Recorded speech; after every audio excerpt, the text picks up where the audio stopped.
So hello, and welcome to tonight's forum on the effects of fracking on our Loveland community.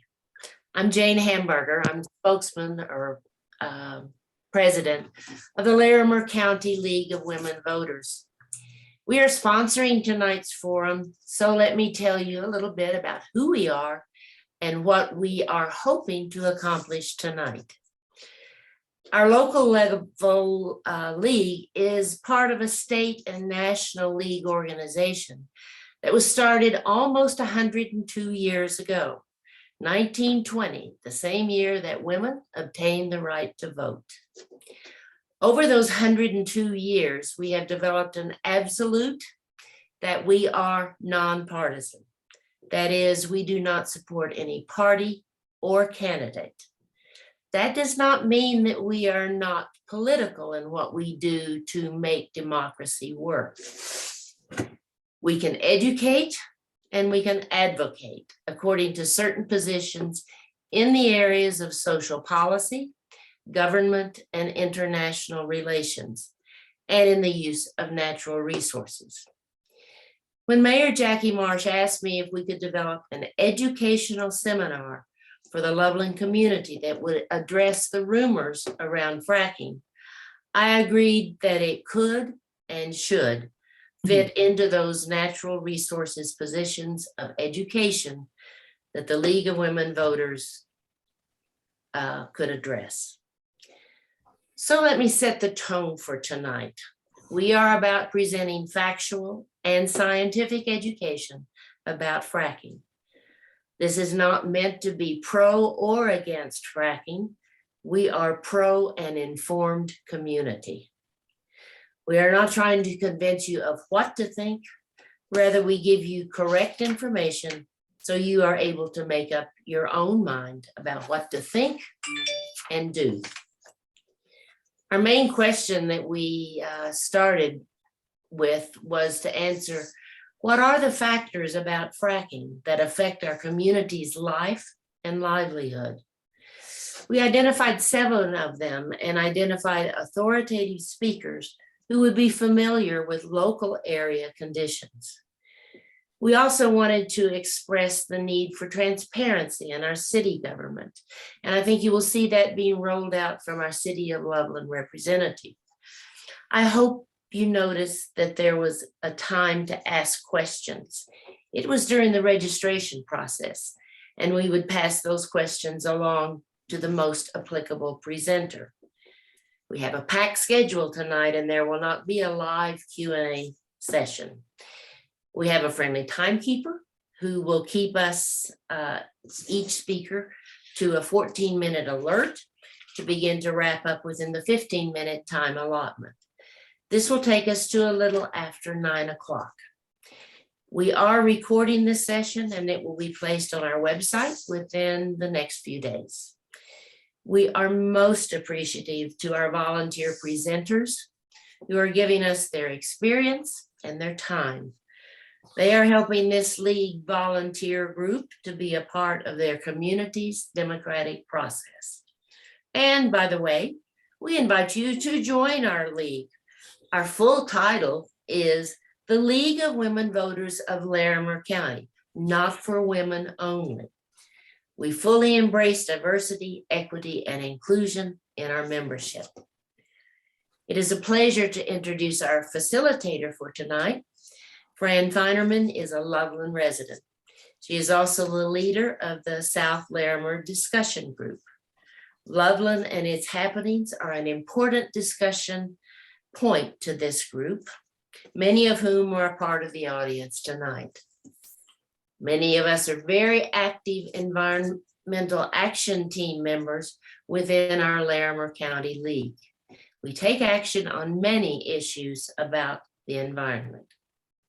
So Fran, with a little bit about tonight, let me turn it over to you for why we are all here. Thank you all for coming. Our first speaker is going to be Dr. Thomas Sale. We're going to begin by introducing you to the oil and gas drilling process and our first speaker will focus on the effects of fracking on water. Dr. Thomas Sale is the director of the Center for Contaminant Hydrology in the Department of Civil and Environmental Engineering at Colorado State University. His research and consulting over the past 30 years has focused on innovative solutions for groundwater contaminants in source zones and plumes. He has taught many groundwater classes and collaborated with a professor in the Department of Geosciences to develop an innovative course, particularly relevant to this, the fundamentals of the natural gas industry. Dr. Sale. Well, it's a pleasure to be here, and I think I'll start by trying to share my screen. I'm going to click my share the screen button, and hopefully you're all seeing my slides here. Yes. And good. Okay. Well, I'm a full professor at Colorado State University, and as thanks to the League for having me here. So many times I've looked to the League for objective information on elections, and I'm just thrilled to be speaking with you.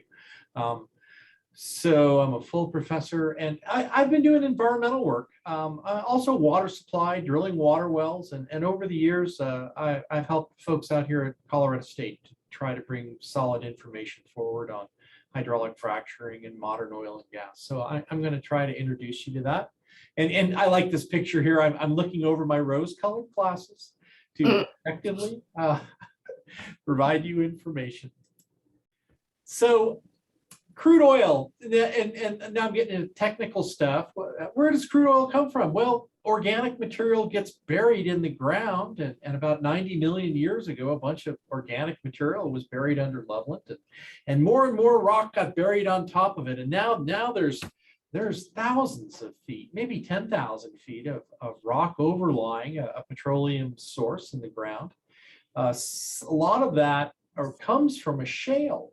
The shales, fine-grained, silty materials hold that carbon, and then temperature and pressure bakes it. It's kind of like making a cake. In this case, the cake is oil, petroleum liquids, and gas. So there's these windows of temperature and pressure, and I-25 and the Front Range of Colorado is a good example of that. The petroleum occurs in two things. It occurs in the shales, and that's over here, and hopefully you can see my mouse.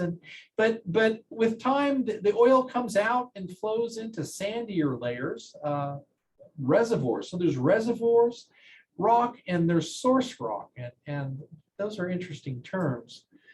Inside both of them, these are little sand grains about as big as a pencil point. And that's the white stuff. And then there's water and oil and gas. And when you put a well in and pull fluids out, you're going to produce water, oil, and gas, assuming both gas and oil are present. So that's an important point. We're talking about producing three fluids. So I love these pictures here. 100 years ago, people, but this is 150 years ago in Asia, people, you'd pound a stick up and down in the ground and pound a hole in the ground, and it would take years to drill an oil well. And so that's over here on the left. And today, the technology has come so far. Over here on the right, they've pounded a hole into the ground, gotten into that reservoir, and it's under pressure. And now the fluids are shooting out, and here's the first homeowner ever to be concerned about oil and gas operation. And now I don't want to. Oil and gas has come so far, and it's just amazing. And I could go on and on about this, but I won't. All the oil and gas, or most of it in North America, was pulled out of these reservoirs, these petroleum reservoirs, and all the major oil companies left North America in the mid-'80s. And they said there's no more oil left in the United States. It's all been pumped out of the reservoir rock, and that was largely true. But the shale, the real source of it, was left behind. In fact, most of the oil was left behind. And so it's a story about getting oil and gas out of these really tight formations, like a concrete sidewalk.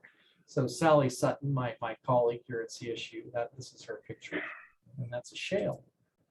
So here's a picture, and there's a drill rig over here. I hope you can see this. And they drilled down vertically and then they drilled horizontally. And this is one of the tricks to getting oil and gas. If you just drill a vertical hole through here, you might encounter a pay zone of 20 or 30 feet.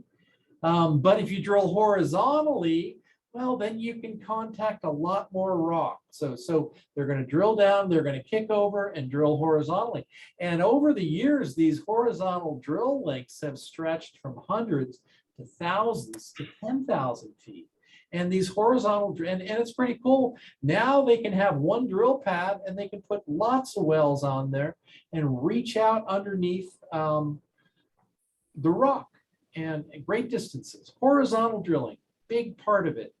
What makes it all work. So here's some pictures, me taking my students out to see this amazing technology over the years. And this is probably 2005, and I guess 2015. I believe this was Noble Energy. And then so these are all students, and they're telling us what they're doing, and the technology is just amazing. And they're going ever faster and faster and faster. And then over here on the right, there's a flare tower, and here's one point. So if a bunch of gas does come up the hole, they can flare it, and so there could be flaring activities during drilling. Maybe that's the key point. Here's Brian Wilson. He runs the Powerhouse Research Institute, CSU, and a whole bunch of people at CSU have been working on it. Brian's one of my favorite, and there's a bunch of casing up here. So they're going to drill the hole down. They're going to put this pipe in the ground, and then they're going to fill the annular space between the pipe and the hole they drilled with cement for the most part. And there's a bunch of casings. There's a conductor casing, that's just to stabilize the top. There's a surface casing that goes down through the groundwater zone, and that could be 1,000 feet or more, depending upon where you're at. And ultimately, inside this, there's a production casing. And this actually goes into the interval that you're going to drill. And you might think, how are you going to make this thing bend over? But if you look at this drill pipe over there, it's flexing, and it's more flexible than you'd think. So drill down, set casing, set cement. Of course, you can't pump out of a pipe, sealed pipe with cement. So they're going to bring tools down and out in here, and they're actually going to shoot projectiles through the casing, through the steel, through the cement, and they're going to put little holes. But those projectiles only go a few feet away from the pipe. So, but they perforate the pipe. And then they're going to come in and they're going to inject a bunch of stuff that I'll talk about at high pressure, and that fractures the formation. But those fractures generally only propagate relatively short distances, and only if this is done super shallow, and it's not being done super shallow here, can these fractures really propagate up into the drinking water zone up here. Shallow, so big distances. Everyone was worried, oh, these fracks are going to come up my backyard. No, the pressure reduces as you get away, and so this is hydraulic fracture. So here's a picture. Halliburton took myself and John and Brian Wilson and Ken Carlson out to see a fracking job. So this is about hydraulic fracturing. And these are all chemicals, and these are tanks full of stuff they're going to inject down the hole. And this is a bunch of sand. When you open up those cracks, you're going to put a proppant in. And so what they're going to inject is water and sand and gel. That makes it viscous. You can see how viscous this solution is. A biocide to keep microbes from damaging the steel and plugging the well. Corrosion inhibitors, acid, polymer breaker.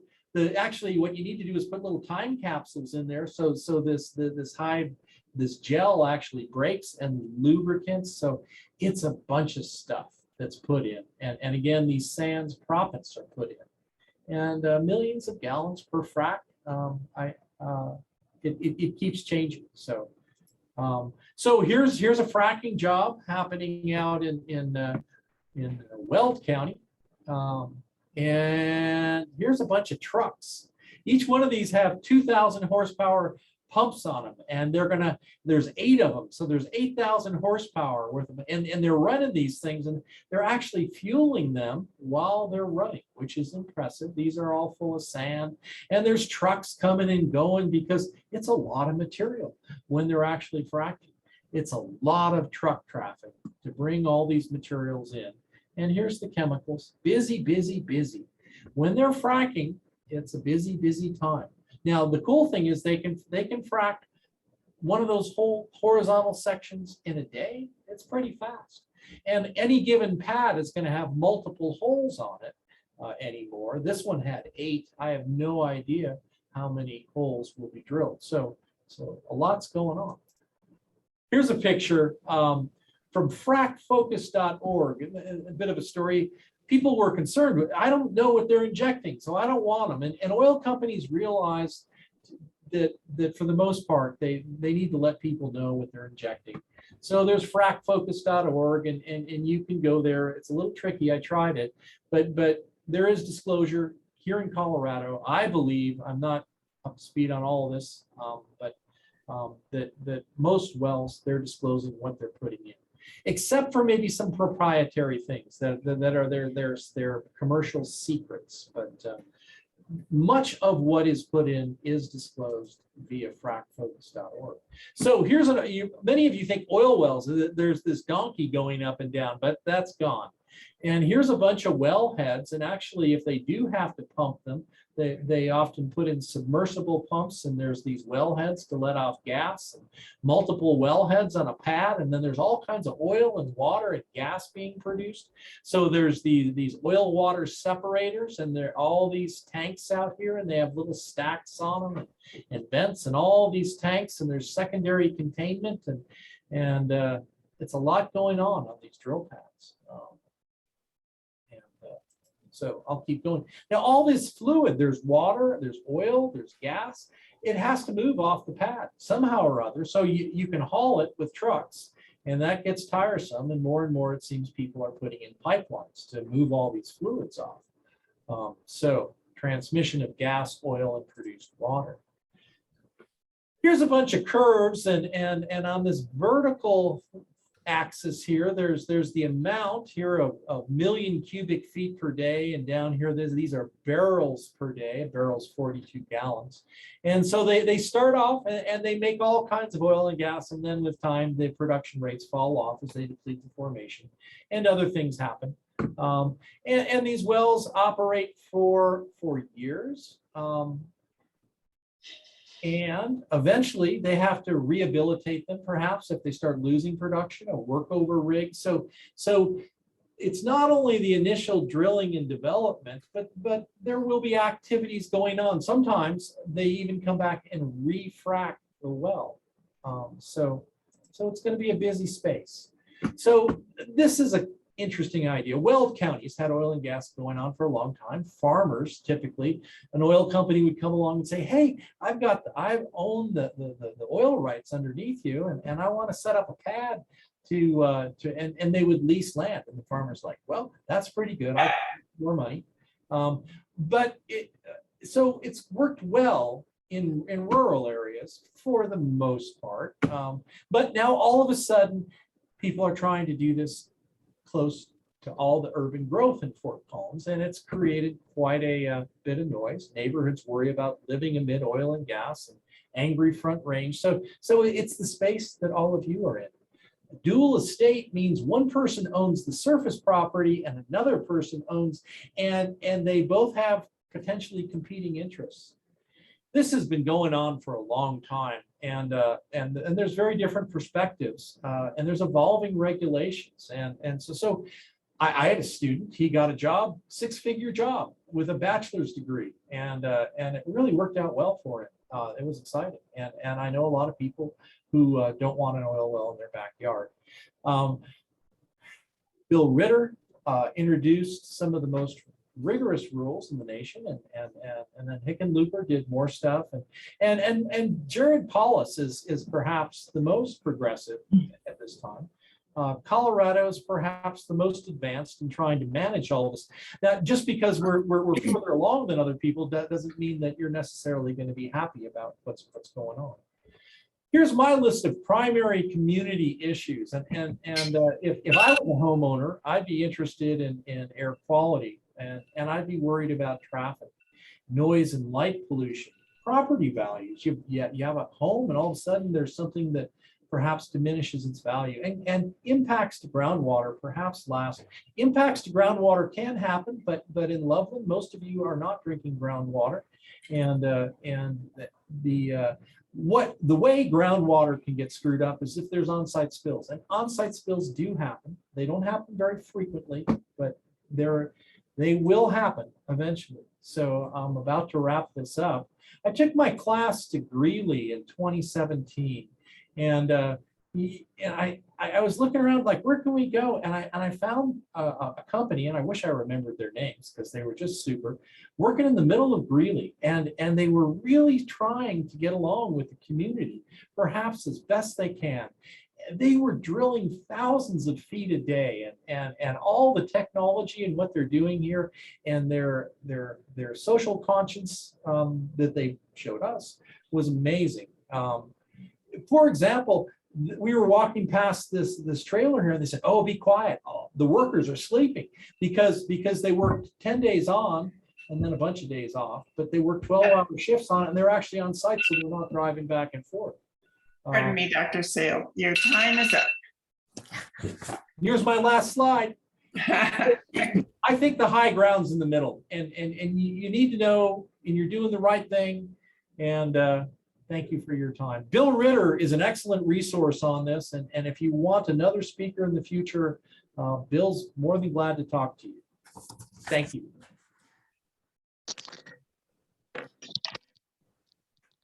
Our next speaker will be Dr. Jeffrey Collett, and he will talk about fracking and its impact on air quality. He is the professor and department head of the Department of Atmospheric Chemistry, Air Quality, and Air Pollution Measurement at Colorado State.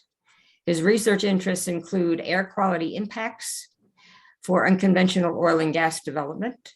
His recent studies have characterized emissions of air toxics, ozone precursors, and methane from specific processes associated with this. His research work has worked in Colorado and in other states, including Wyoming, North Dakota, and Mexico. And they've also done work in Broomfield. Go ahead, Dr. Collett. Thank you very much. Hopefully you can hear me okay. Let me share my screen.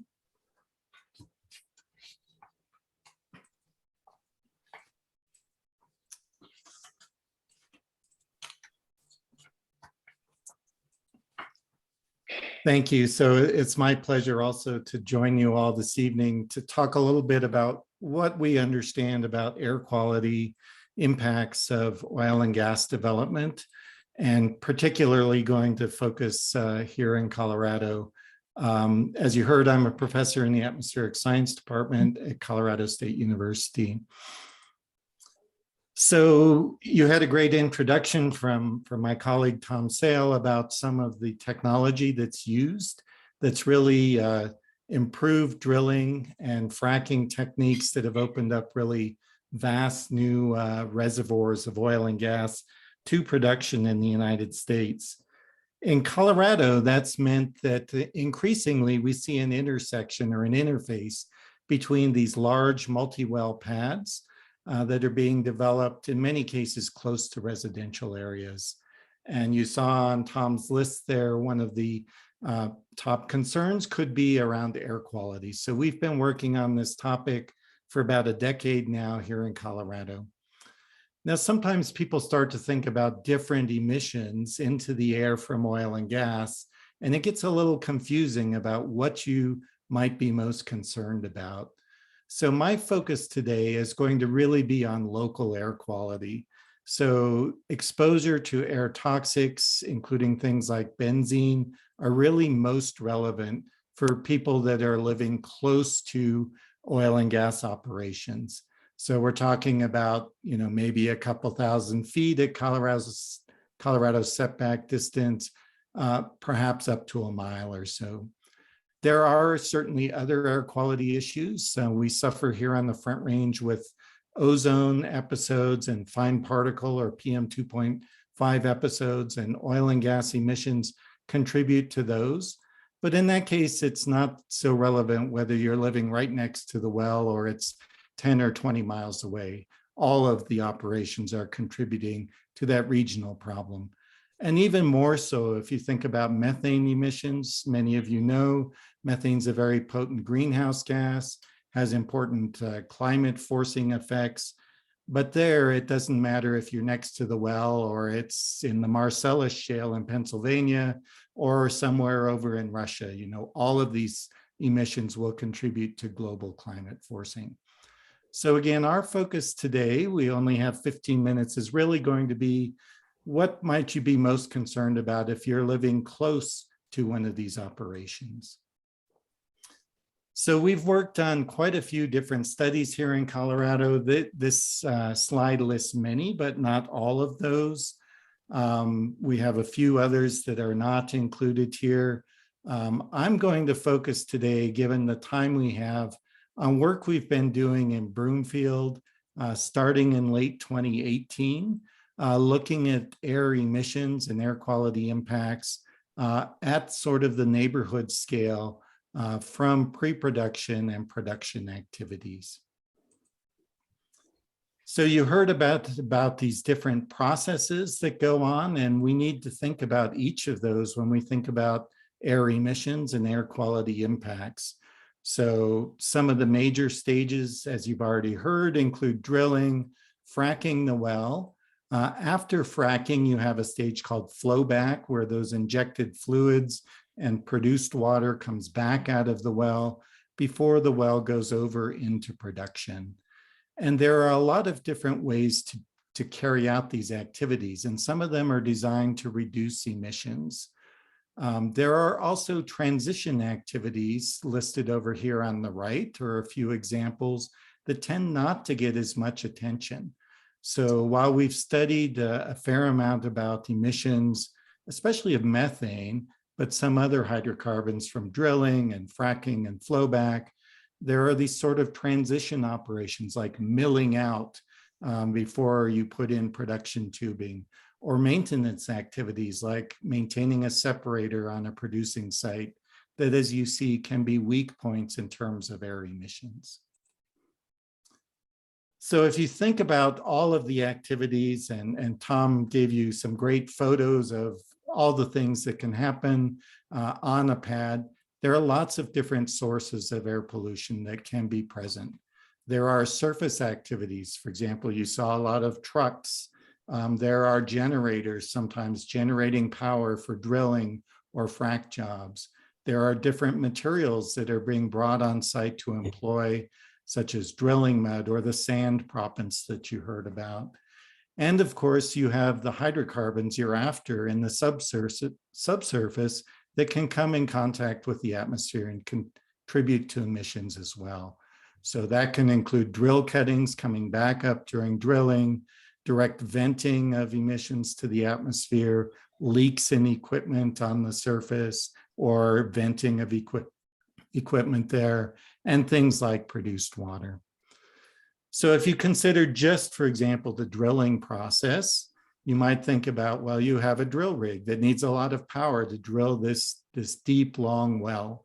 Sometimes those are diesel powered, sometimes they're natural gas powered, sometimes they're a hybrid. In the cleaner operations, often they're electrified, which can help to reduce on-site emissions from combustion activities. We've found that the drilling mud is an important source of emissions to the atmosphere. These tend to be hydrocarbon-based. There are many different formulations. Some have strong odors, some emit various kinds of hydrocarbons to different extents. And then as you're drilling, you're going through this rock layer where maybe there aren't a lot of hydrocarbons, but then you get down in this shale zone, the pay zone, and the drill cuttings are coming up to the surface, and embedded in those are hydrocarbons that then, as you dry out, shake these drill cuttings, some of those volatilize to the atmosphere as well. And each step along the way has a combination of different things that can be emitting pollutants to the atmosphere. So let me focus on what we've learned in Broomfield. This is actually one of the best studied sets of oil and gas operations anywhere in the country right now. As you'll hear, we're part of a large air monitoring program there. City and County of Broomfield have 6 large multi-well pads that are being developed. 2 of those have gone all the way through to production, and the others are now in various stages of drilling and completion. Broomfield, before this began, negotiated a lot of best management practices with the operator to try and control emissions, things like electric drill rigs, closed loop fluid handling systems to reduce truck traffic and reduce volatiles coming off of fluids on the pad, tankless systems, and so forth.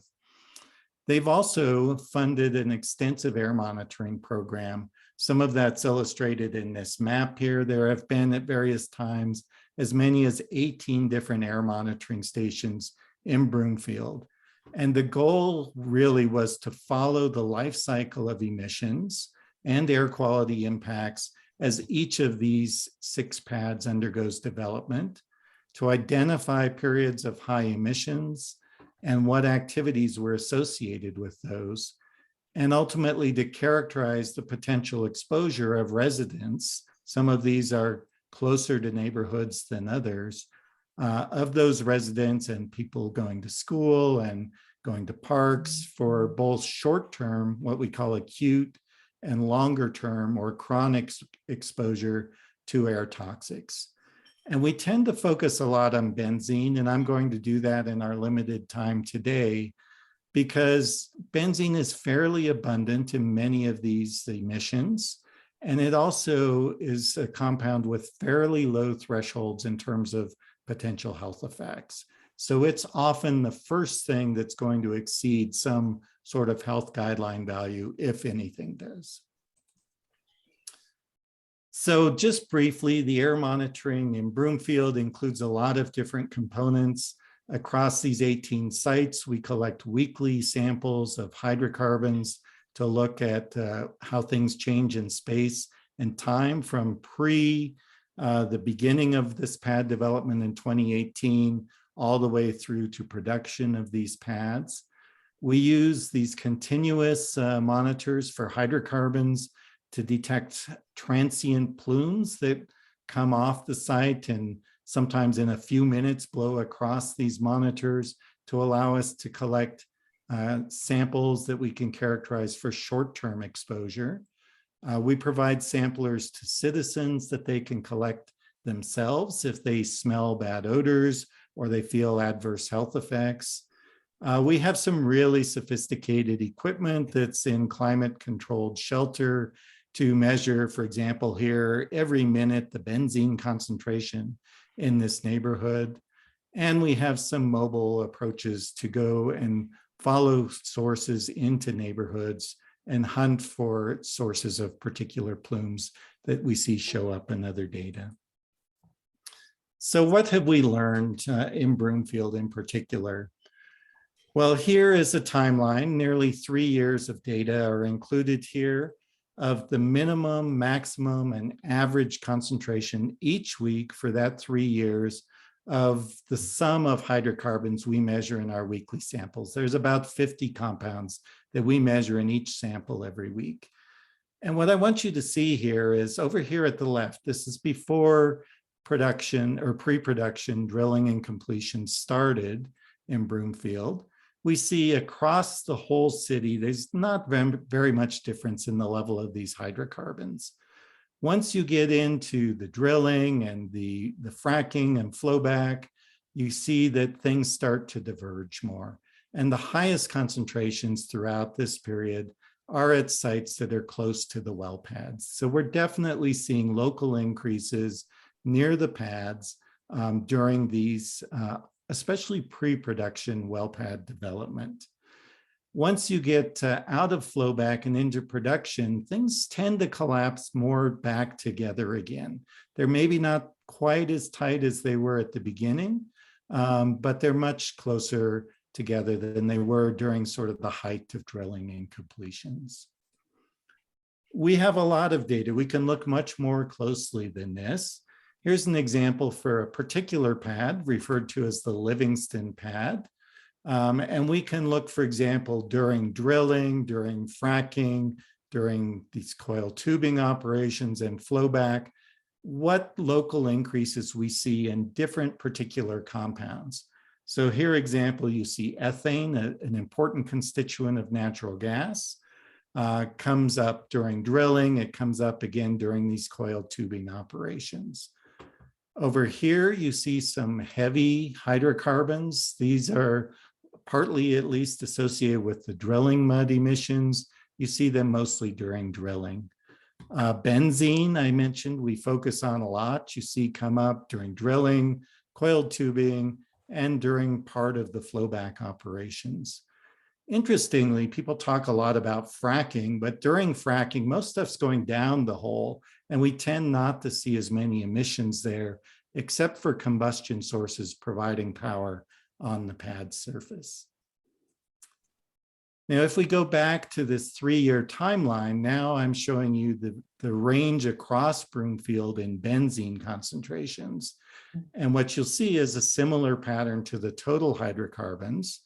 But the point I want to make here is, yes, we see benzene go up close to the pads, but the weekly average values never approach this long-term exposure chronic health guideline value of 3 parts per billion.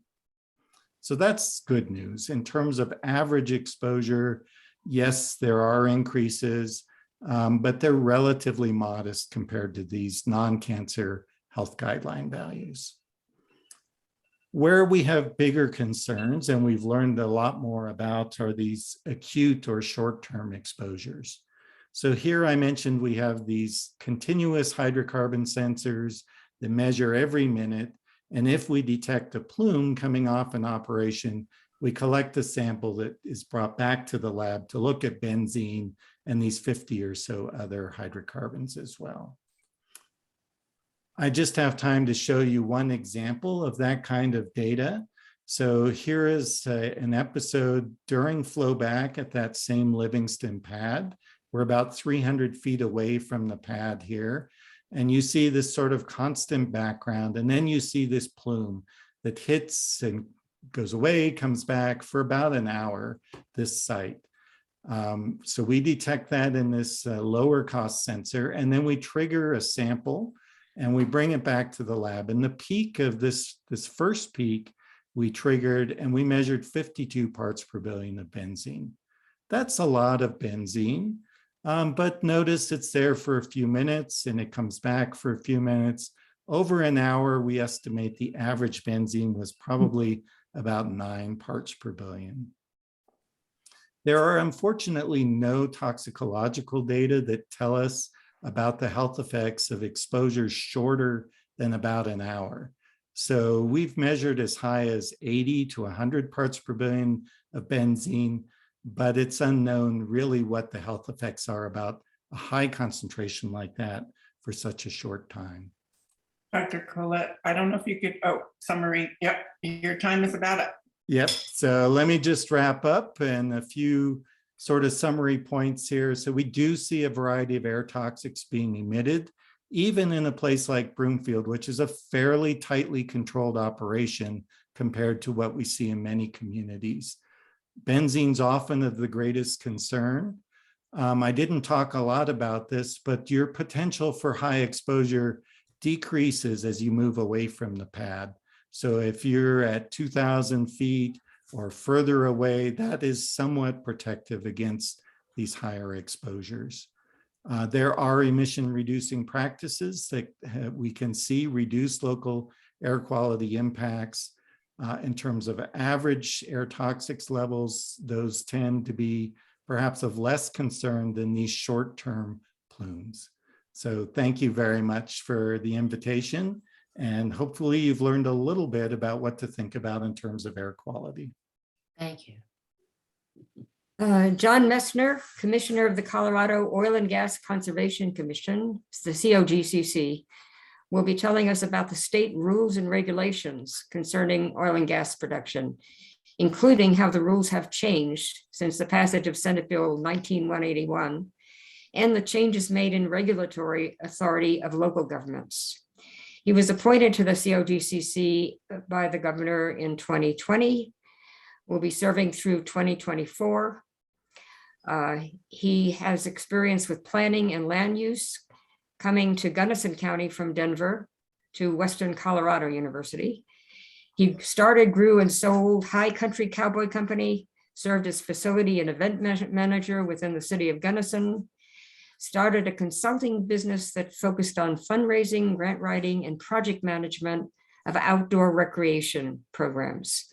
He was elected to the Gunnison Board of County Commissioners in 2016, serves as co-chair of Counties and Commissioners Working and Acting Together, as co-chair of the North Fork Coal Mine Methane Working Group, vice chair of Colorado Counties Incorporated Land Use and Natural Resources Steering Committee, and finally on the National Association of Counties. Both of these are policy-making organizations. Commissioner, rules and regulations. Thank you, Ms. Finnerman. I think Ms. Wilson was going to run my slides for me.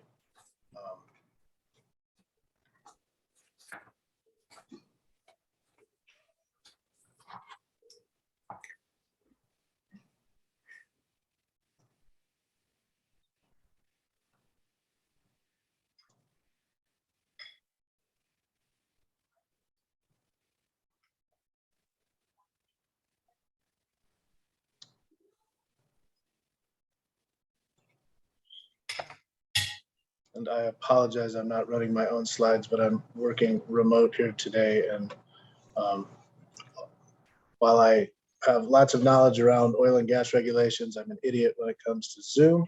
So, but I can go ahead and start while we're looking for those slides.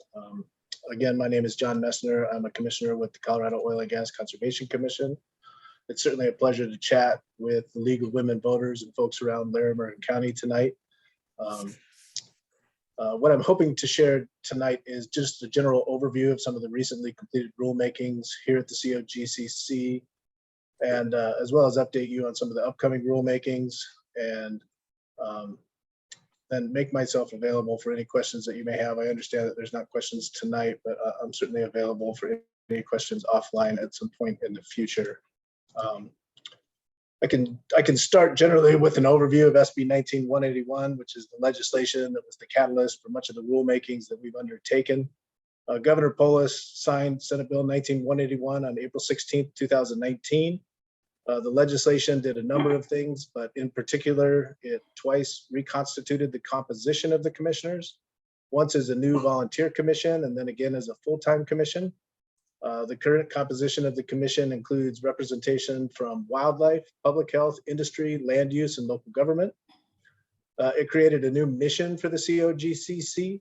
It shifted the mission of the commission from fostering oil and gas development with consideration for the protection of public health, safety, welfare, the environment, to regulating oil and gas in a manner that protects public health, safety, welfare, the environment, and wildlife resources. Generally, we call this mission change. It also removed consideration of technical feasibility and economic practicability, but did include consideration of what is reasonable and necessary. SB 19-181 also created a new local government authority over surface impacts and siting, which is a dual regulatory authority that I'll talk a little bit about later. It provided COGCC the authority to use off-site compensatory mitigation requirements for impacts to wildlife, and it directed the COGCC to undertake numerous rulemakings. To date, we've accomplished a number of those rulemakings that we were directed to complete. These include a rulemaking around our 500 series, which is the COGCC hearing process, which was adopted in July of 2019. We did a rulemaking around flow lines, which are the pipelines that the COGCC regulates, which was adopted in November of 2019. We did a rulemaking around wellbore integrity, which is the the elements of well bores that ensure groundwater protection that was adopted in June of 2020. We accomplished our mission change rulemaking, which was the shift from fostering to regulating, adopted in November of 2020. And we just completed our financial assurances rulemaking, which was updating the final financial requirements for all oil and gas operations within the state, as well as addressing a comprehensive funding plan for orphan wells, which was completed in February of 2022. So little bit Commissioner of- Messner, Yeah. I apologize. My computer is not letting me bring up your slides because of the recording. So Okay. go for it. I'm gonna roll without slides, and I think Please. we'll be just fine. Yeah. Thank you. So a little bit about the timing of the mission change rulemaking. We started the rulemaking August 24th, 2020 with the 200 and 600 series, which is the first 5 of 8 sets of rules focusing on mission change, alternative location analysis, cumulative impacts, and local government provisions. And then in October of 2020, we did the 800, 900, and 1200 series, which was the remaining 3 sets of rules, focusing both on mission change and wildlife. The November 23rd, 2020, the final rules were adopted. January 15th, 2021 was the effective date for the rules.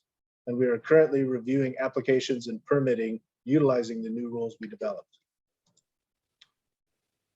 Our goal in the mission change rulemaking was to implement a rulemaking that reflects the spirit and mandates of SB 19-181.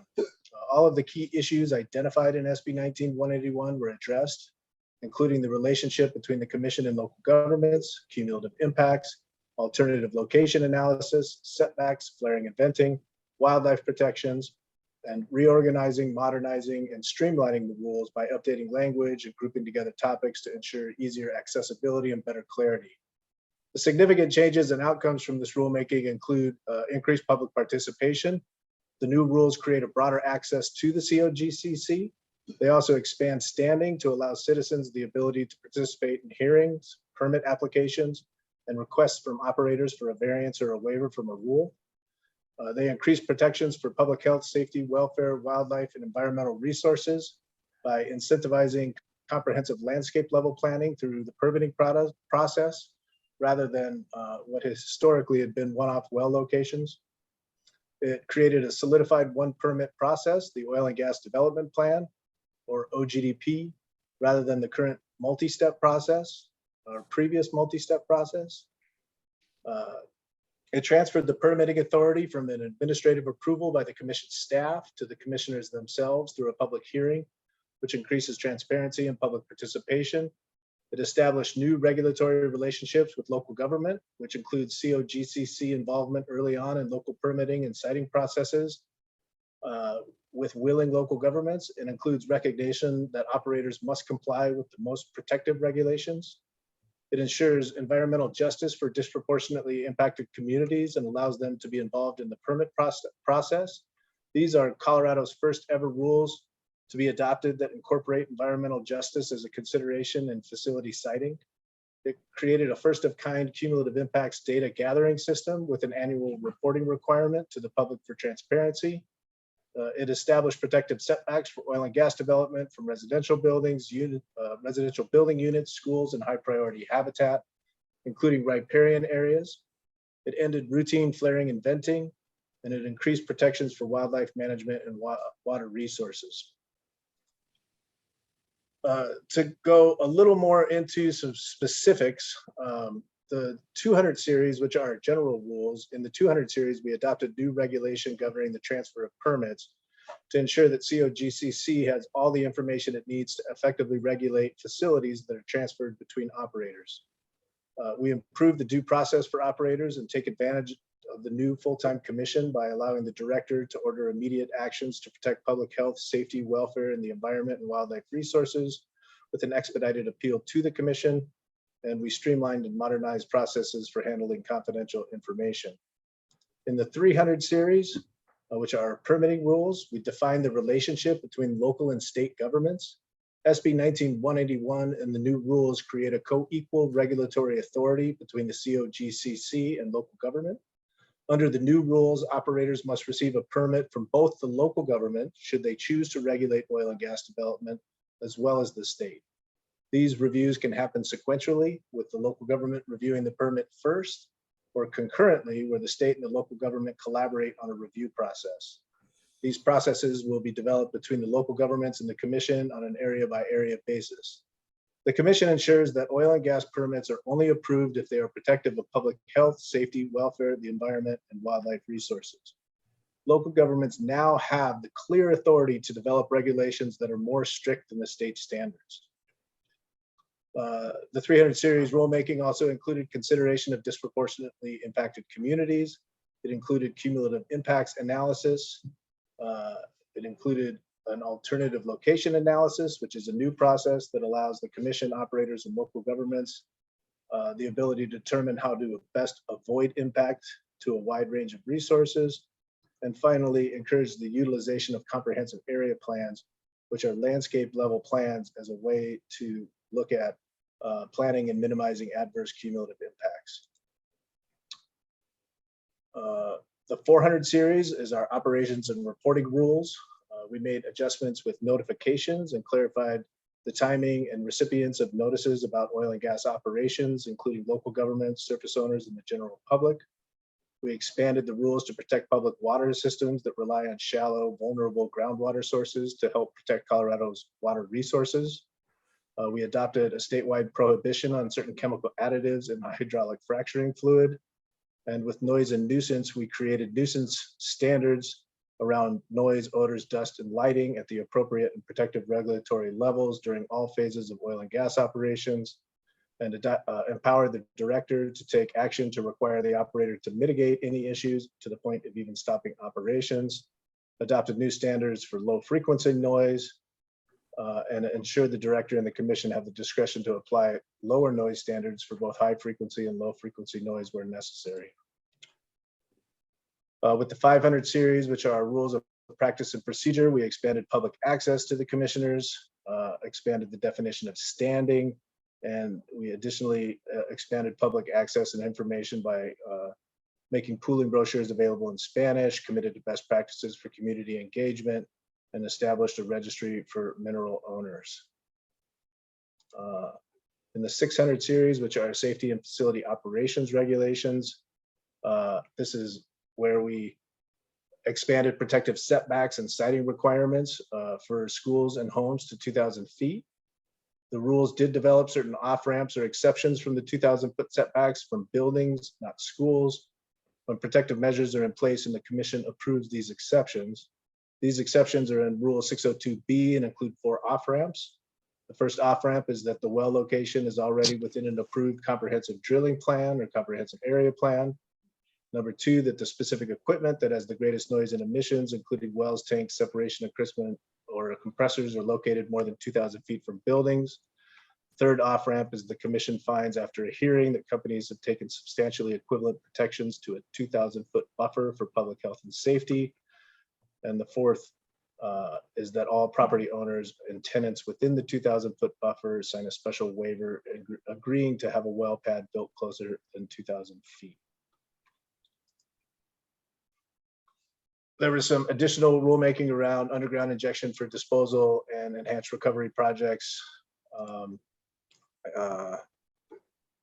And another important one was the 900 series, where we adopted best in the nation standards to protect public health, mitigate climate change, and prevent the waste of a valuable natural resource by prohibiting routine flaring and venting of natural gas. The 1200 series were our environmental impact prevention rules. And we now require avoidance of Colorado's most critical habitats through specific habitat protections, as well as a preparation of an alternative location analysis. We do now require, where appropriate, compensatory mitigation requirements as directed by SB 19-181.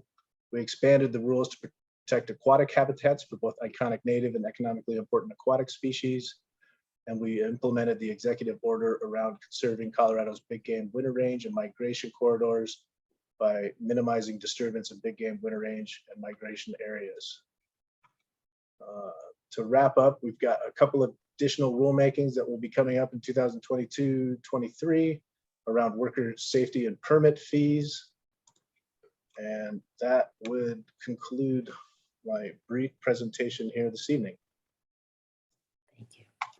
Thank you, Commissioner Messner.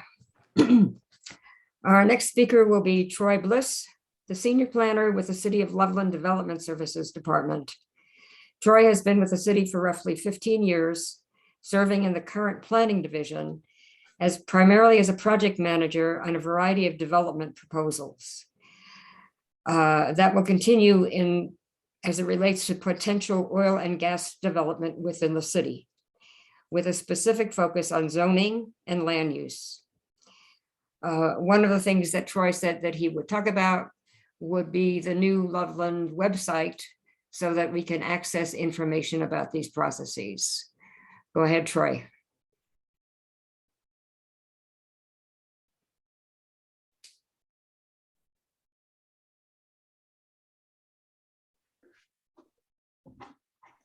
Troy, you're muted.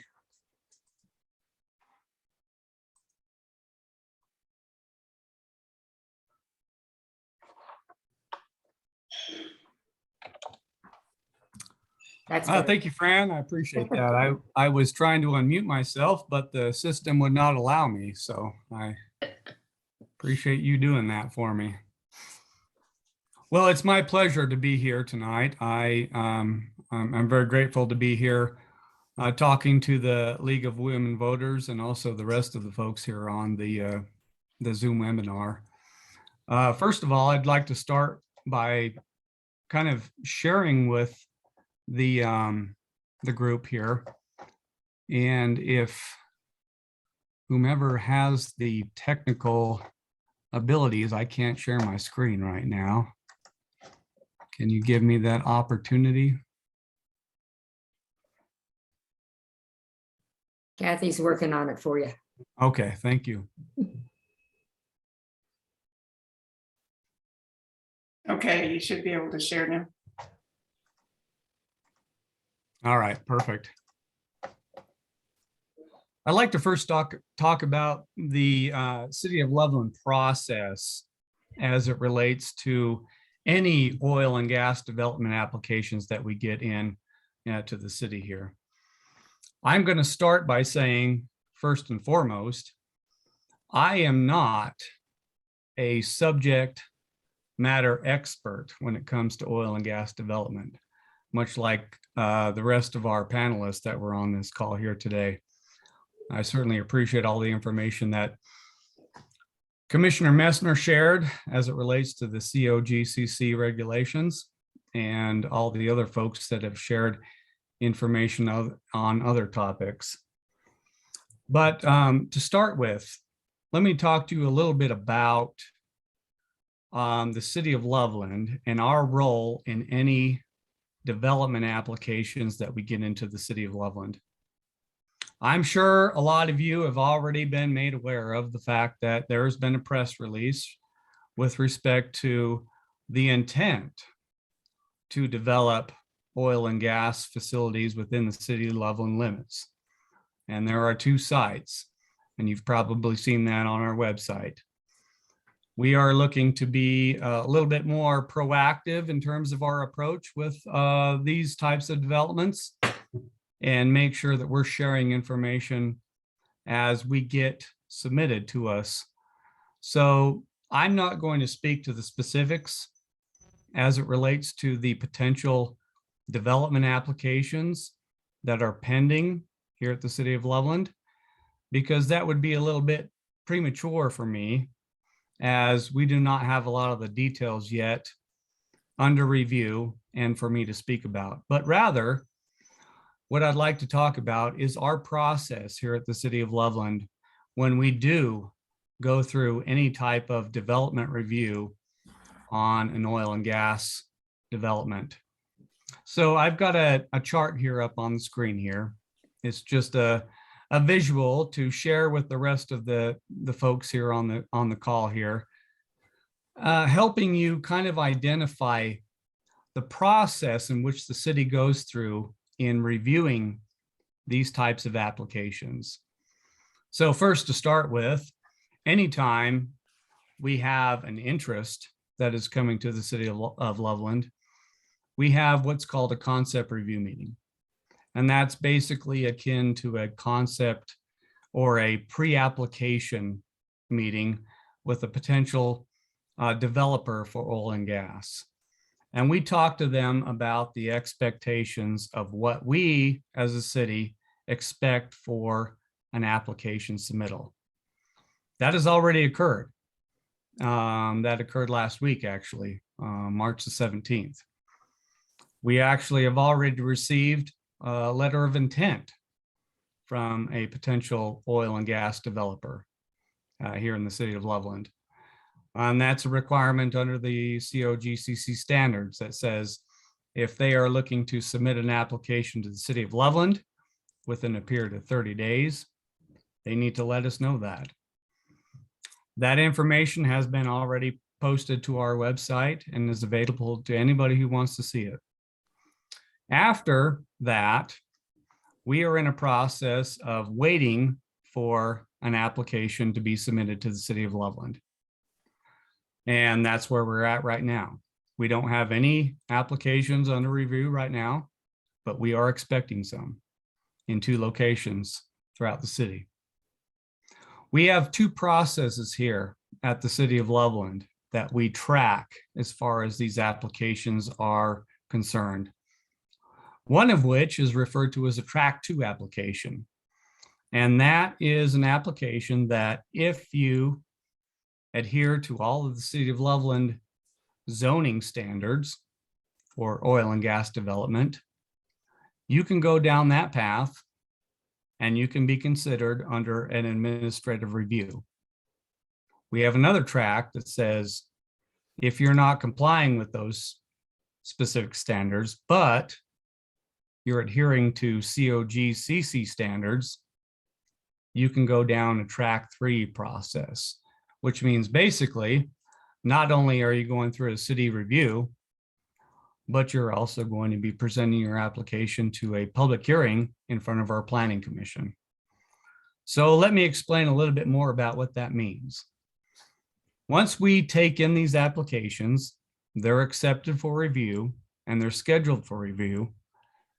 Our development review team will begin our review process on these applications. And I want to be clear about what that means, because like I said at the onset, I am not an oil and gas expert when it comes to this, and neither is most of our development review team. In fact, we're not. We have specific focuses on certain elements as it relates to development within the city for oil and gas developments. Our focus is primarily managing these development applications through our review process. So for example, my perspective is looking at these from a land use and zoning perspective. One, we want to make sure that the zoning is in place for the sites that are being anticipated that can accommodate such type of development, usually referred to as heavy industry. The other component that we look at is we have what's called a Unified Development Code. The Unified Development Code outlines specific standards in which these oil and gas developments have to follow. And my role in that process is to make sure that these proposals are adhering to our zoning regulations.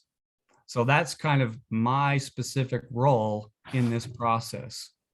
We also have other entities within our development review team that look at, for example, transportation matters.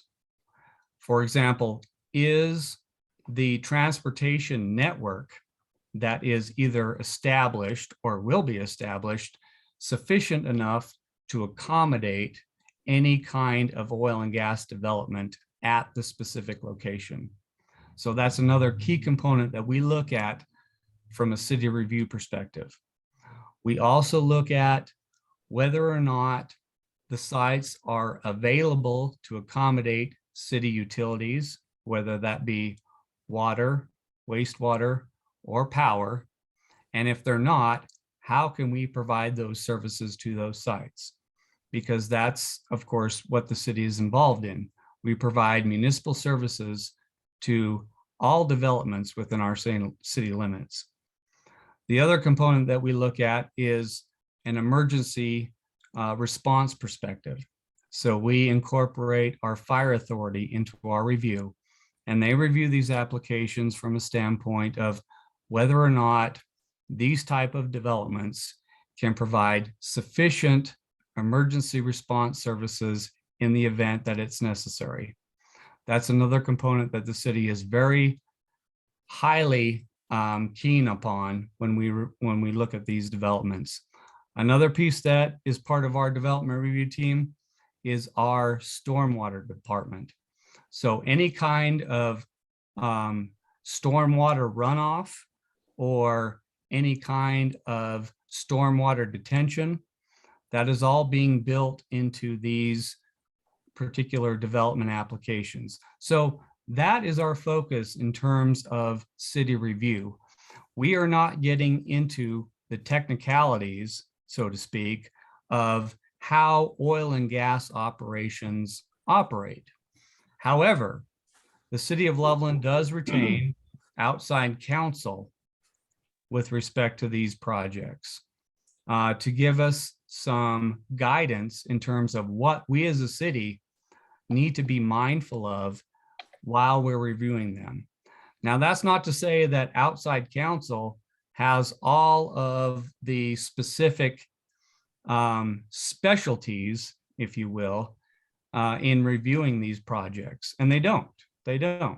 And so we too as a city say, well, if you are entertaining a development application and we need additional counsel or expertise in providing the city with information on these projects, we will look to outside sources, whether that be air quality, whether that be ground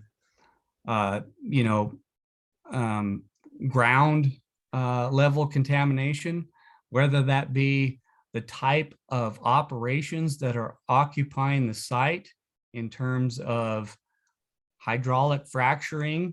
Are they using pump jacks? What type of system are they using? We look to other sources to give us information as to how we can best position the city in terms of making sure we are reviewing these applications from an appropriate position. And so that's what's really going to play out if we do see some of these applications. It's not just going to be from the city's perspective in terms of development review, but we're probably going to be looking at outside resources to help us in this investigation process. Now, as I mentioned, both of these tracks that will be processed through the city of Loveland, even though the city is reviewing them, they do have to go through a neighborhood meeting process, meaning once we get through a point of development review, and we're pretty confident that what is being presented is going to be presented to the decision makers, we'll schedule a neighborhood meeting. That's going to be the case in both the administrative process and both the planning commission hearing process. So there will be a point in time, if and when we do receive one of these applications, that we will schedule a neighborhood meeting. We haven't determined the logistics of how that neighborhood meeting will function, but suffice it to say, there will be signs posted on the property, and there will be people notified within the radius of the area that the city intends to hold a neighborhood meeting, and we will be available to respond to and present information relative to the development application. Furthermore, as we go on to these tracks, let's start with the track 2 process. So that's the administrative review. That's the point in which if a oil and gas development can comply with all of the city's what we call enhanced standards, they can proceed through a track where the decision-making process is done by our Director of Development Services. And it's an administrative approval, meaning there is no public hearing either with the Planning Commission or City Council. It is done by our director, and there is no appeal within the City of Loveland. There is an appeal process outside the City of Loveland process, which means it basically goes to a court. Now, the other tract where we have a project that can't comply with our enhanced standards, but does comply with the COGCC standards, they can go through a process that's referred to as a tract 3. They still hold the neighborhood meeting, but we hold a public hearing with our Planning Commission. And the Planning Commission is considered to be the decision-making body on any oil and gas development application. Now, their decision is in fact appealable to our City Council. So if someone objects to the Planning Commission's decision, they can appeal that to City Council. And in fact, we would have a hearing in front of our City Council. Now, again, beyond that process, if there's any other appeals, that's going to a court. That's outside of the City of Loveland. So that's kind of how our general process functions. And that's generally how the City of Loveland Development Review Team is going to be looking at these particular applications. Again, we have specific elements that each one of our departments look at. They're not geared towards the technicalities of oil and gas development. That's where we're going to have to look for outside counsel on these matters. Like I said, most of us here at the City of Loveland are not subject matter experts as it relates to oil and gas. I did provide on this little flow chart here a URL, a link to our website, where you can in fact find information relative to oil and gas development here in the City of Loveland.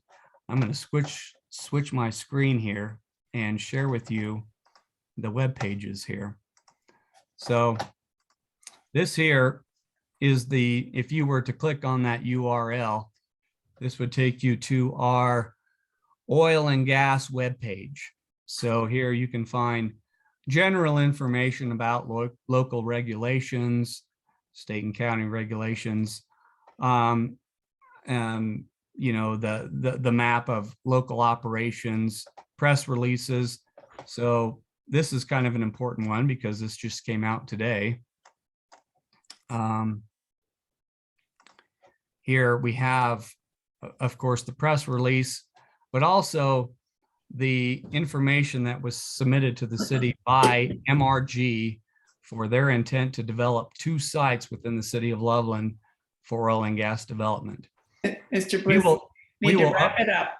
I will. We will update this website accordingly as we continue to get information in.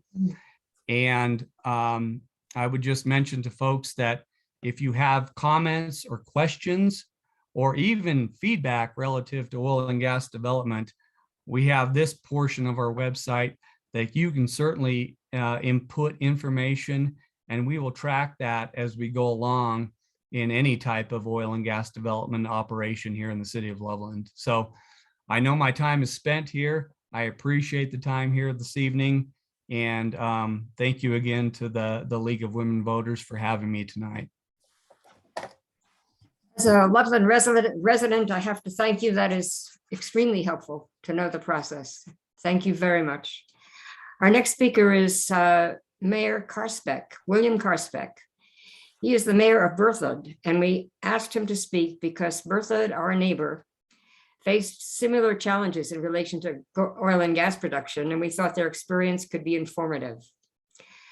Will Karspeck is a lifelong resident of Berthoud. He grew up very aware of local issues as his father served as a town trustee and served 2 terms as mayor. His mother was active on the tree board for 20 years, so his ties to the town are long and personal.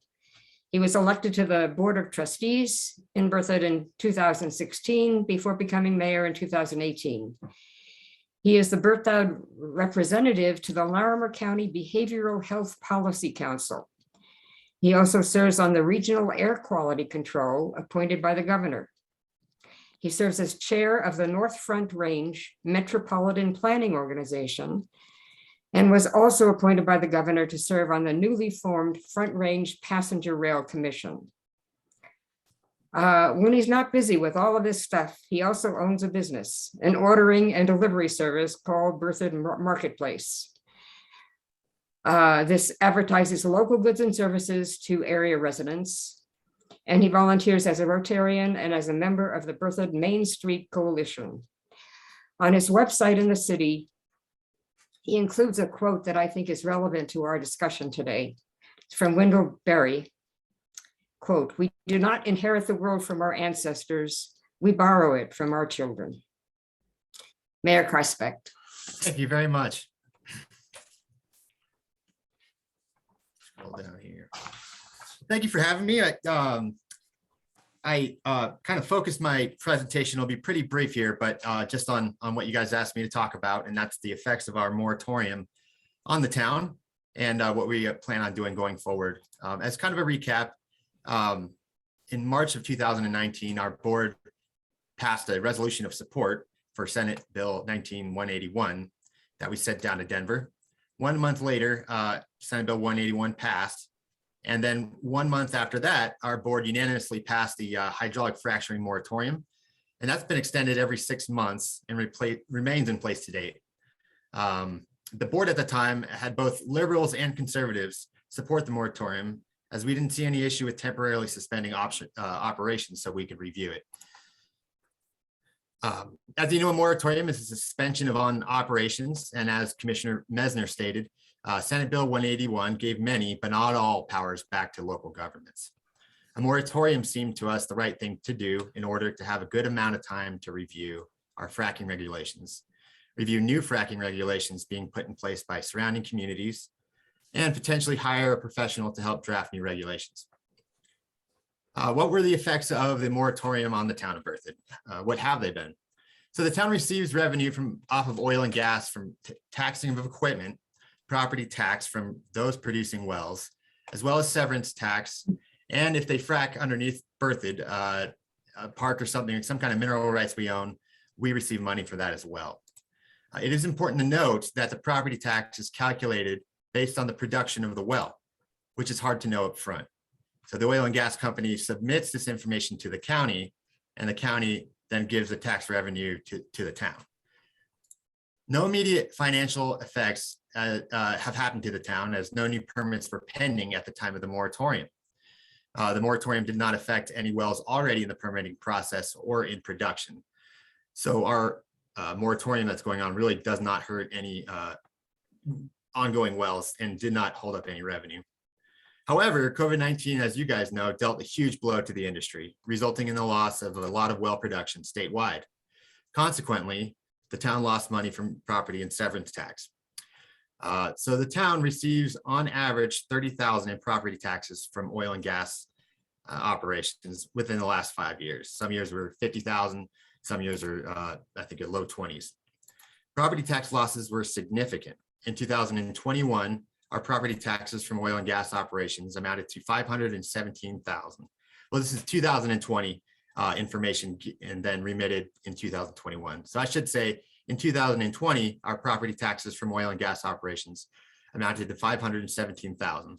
In 2021, we will receive $277,000. So this is largely contributed to the dwindling amount of rigs still producing within town limits, as all the ones that were able to be fracked have already kind of gone out of production. And also that shows in there, that's about $250,000 in losses. That's also the effect of COVID-19. Now we have a possible permit pending in Weld County in our easternmost annexed area. And this is a future large scale development. Our moratorium, if still in place, may delay their permitting if they choose to pursue fracking on that site. I will also like to say that you may find pushback in your communities from emergency services. particularly the fire department. I did find it strange in the beginning, but through our moratorium, I learned just how much our fire district is reliant on oil and gas operations. The taxes and fees on fire services is very significant. Within our fire district, I don't have exact financial information. However, I understand the loss amounted to over $1 million, which is a very significant amount on our small fire district operations and their budget. Now, what was the effect on citizens? Berthoud citizens have been more supportive than I anticipated. Though individuals who work in the industry or are relying on funding from the industry have voiced concerns in our newspaper, and to me personally, I've received many encouraging messages from citizens as well. After we passed our moratorium is when I began to be introduced to the effects of fracking. Previously, I had little worry about fracking and considered it a safe alternative to coal until new technologies came into place. After this moratorium, I met with an informed local mother who sat me down and provided a lot of firsthand experience.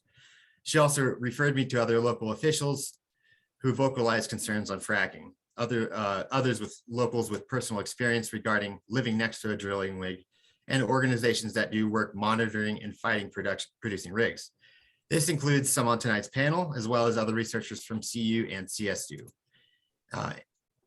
Important organizations such as Earthworks, a nonprofit who documents violations of the state's regulations, and an advocacy group called Logic. I would highly recommend that anyone on tonight's meeting who is interested reach out to Earthworks. That is one of my takeaways. Earthworks occasionally travels to our area to give tours to people of fracking operations, oil and gas producing facilities.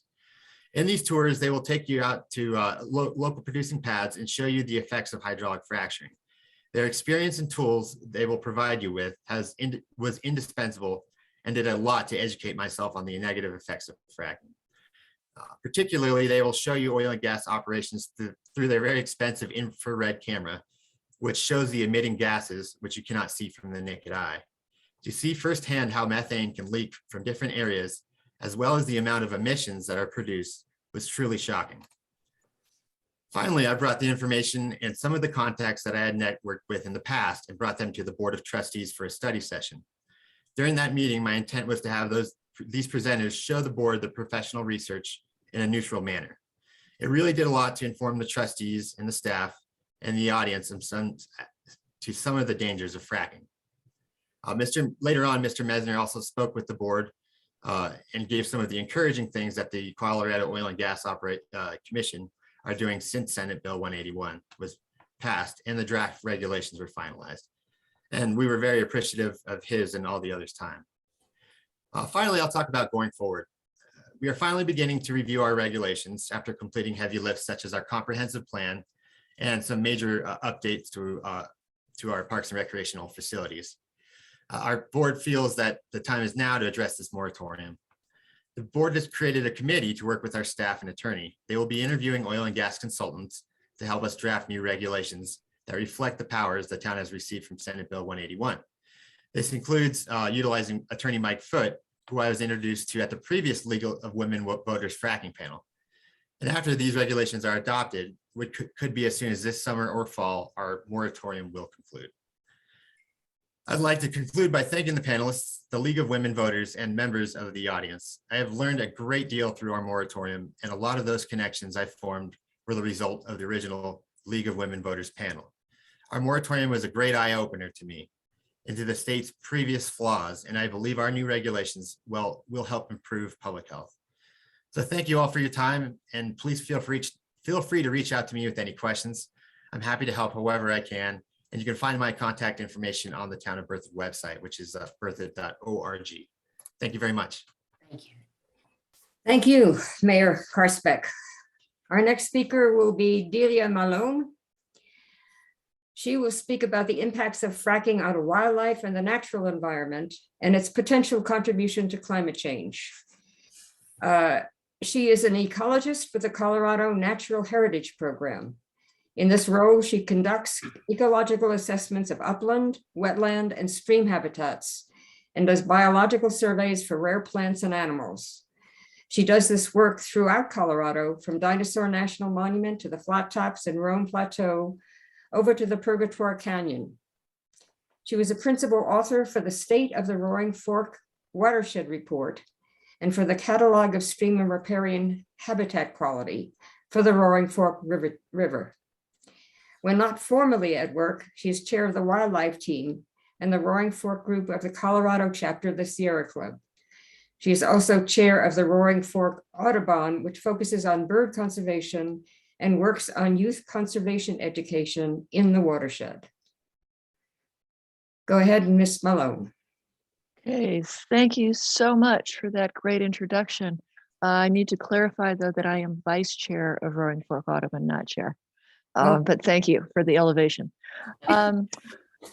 My topic speaks to the idea that fracking is dangerous for native plants and wildlife. And I say that because I have been out, I'm a field ecologist, been out across Colorado conducting biological surveys for the Colorado Natural Heritage Program. To be clear, I'm speaking as an ecologist, not for the Colorado Natural Heritage Program. But the experience that I've had conducting surveys over 25 years has brought me to this unmistakable conclusion. Just as a note, our natural heritage is our legacy. It's what we inherit from the earth. It's what we give to our children. We can squander it, or we can preserve and protect it to be passed on intact for future generations.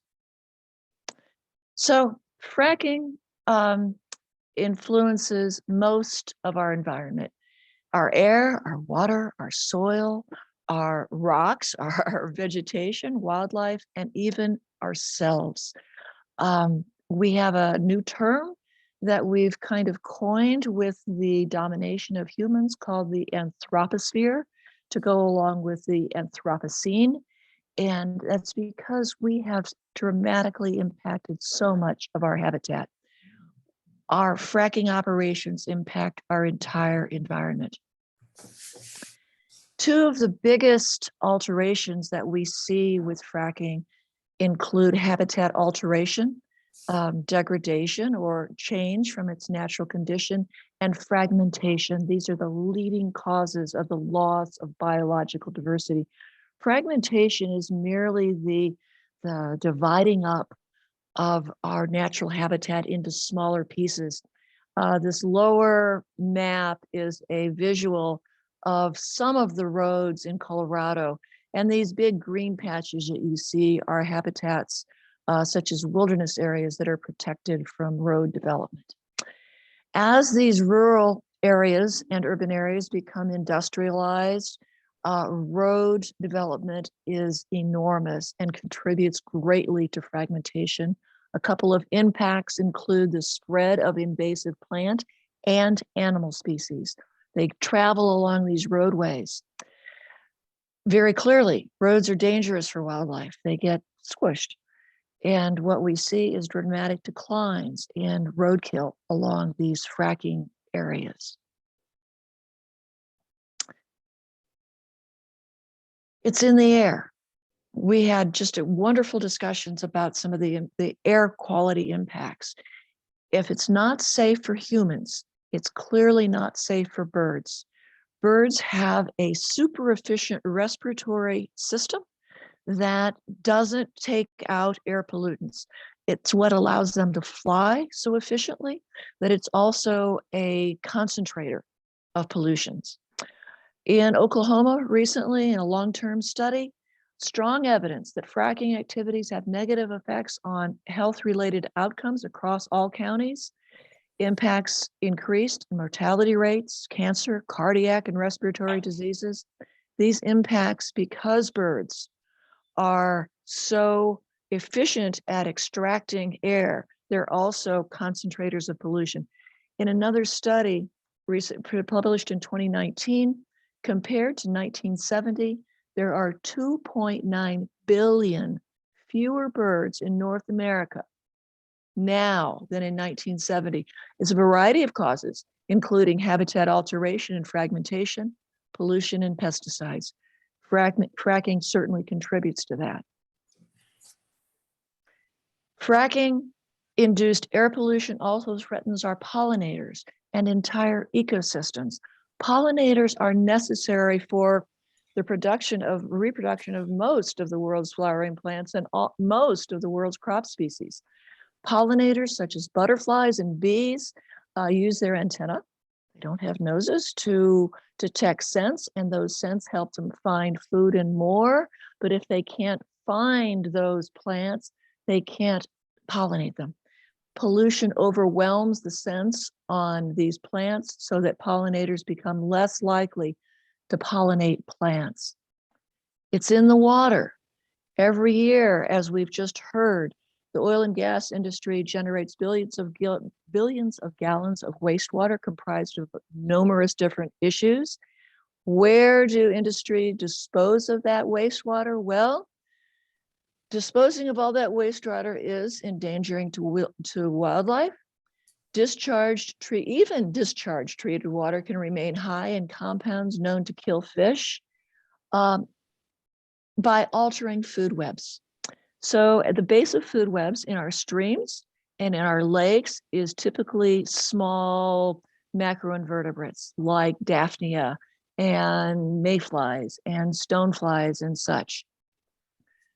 What research in Alberta, Canada, and in Pennsylvania has found is that the base of the food chains are altered by these toxins, and that escalates upwards. So if there's no base of the food chain, critters like frogs and fish die. Well, forest birds, which are a love of mine, are known to be greatly impacted by fracking. Birds flee in the face of fracking. Grassland birds, which you have in your neck of the woods, do not respond well to the introduction of non-grassland habitat, as in pads and fracking equipment and roads and so on. In a 2-year study in North Dakota's Bakken region, over 1,900 acres, what researchers found was that most bird species avoid not only the infrastructure, not only the well pad, but also the surrounding habitat, in some areas by a distance of more than 2 football fields. In another study in Louisiana, researchers found that fracking expanded in the area. Nest survival and productivity for Louisiana water thrushes, which is a little nest full of these guys right here, declined along their habitat. The size of the birds' territories decreased, suggesting that the birds are increased, rather suggesting that the birds were having to go further to find sufficient food resources. Because these birds forage in streams, the stream macroinvertebrates were being impacted by the fracking pollution.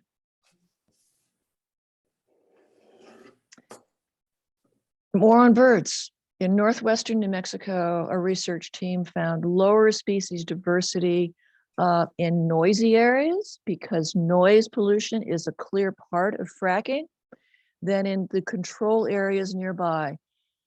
In some cases, even affecting the plants that those birds help pollinate. In another New Mexico study, researchers found that constant noise at oil and gas sites creates ongoing stress for birds. The result was that chicks had smaller body sizes, shorter feathers, and the western bluebird, which is one of our favorites in the mountains where I live, had reduced hatching success. Another impact from fracking is light pollution. Birds, particularly songbirds, migrate at night generally, and the consequences of light pollution can be deadly. This map over on the right is an amazing kind of map showing the trajectory of migration.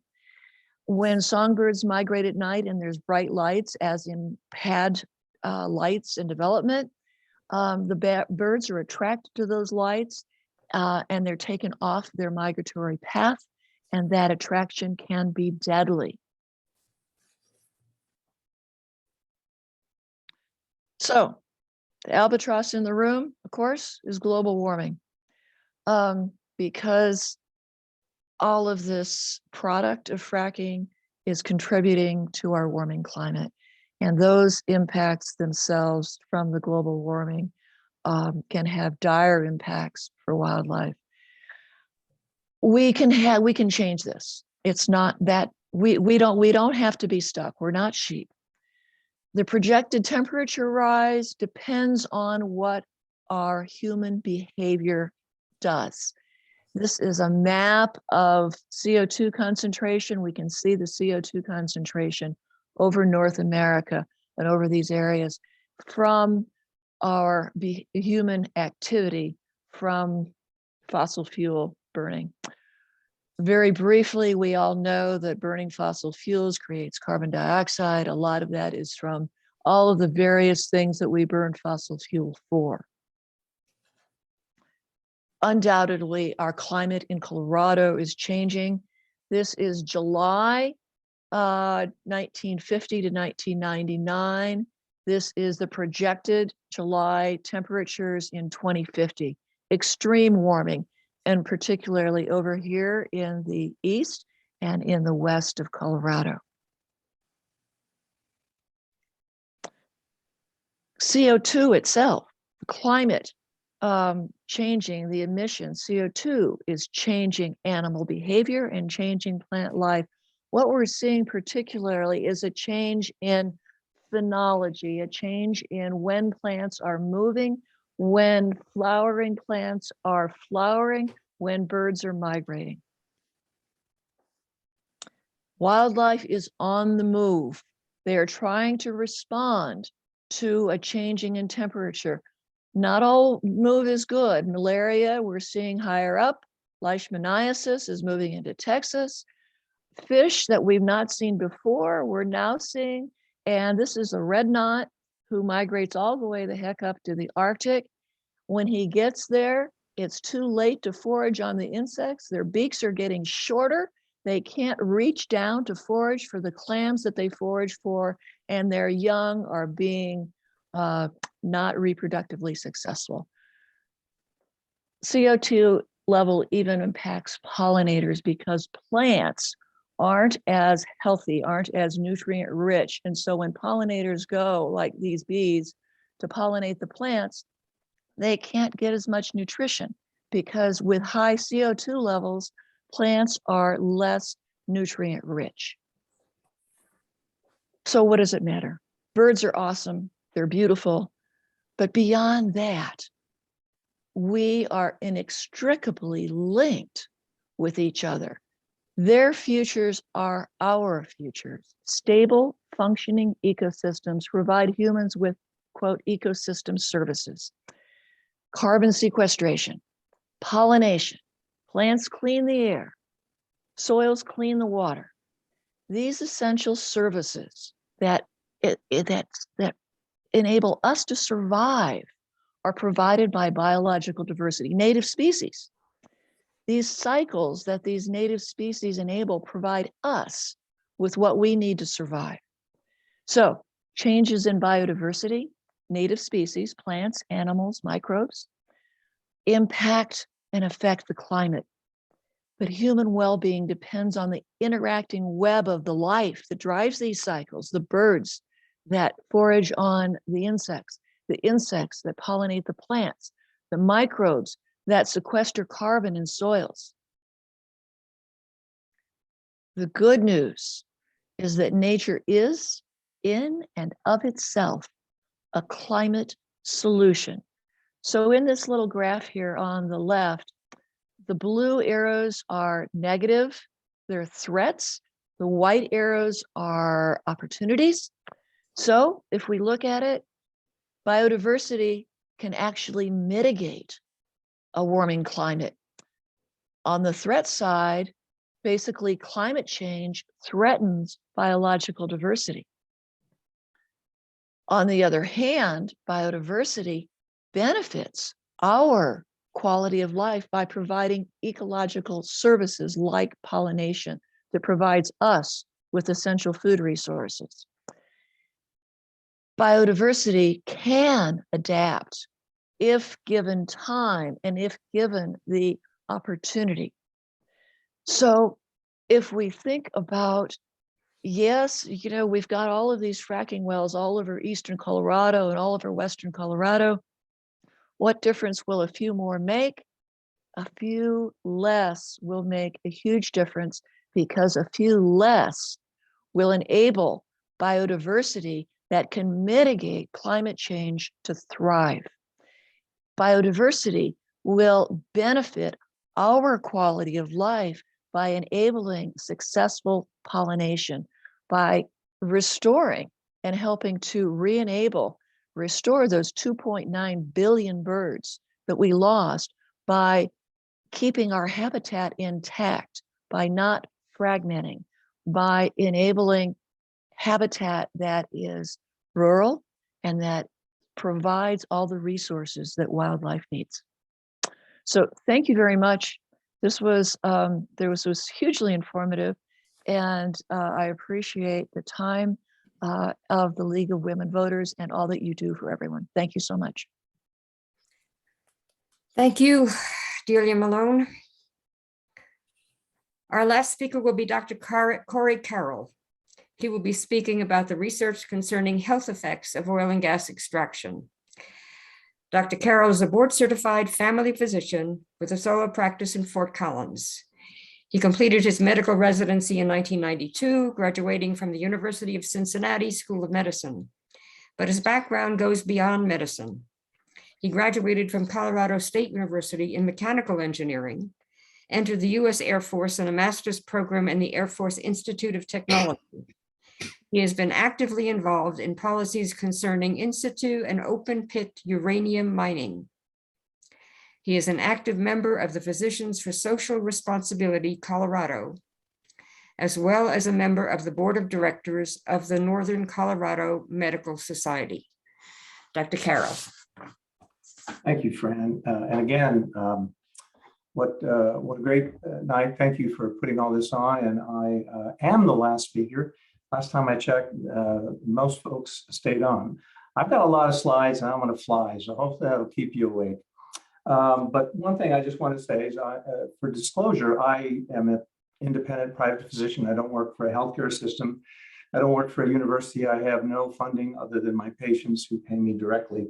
And Fran, thank you for that bio that you shared, because I started out as an engineer. I actually went to CSU, got my bachelor's in mechanical, and I got a master's.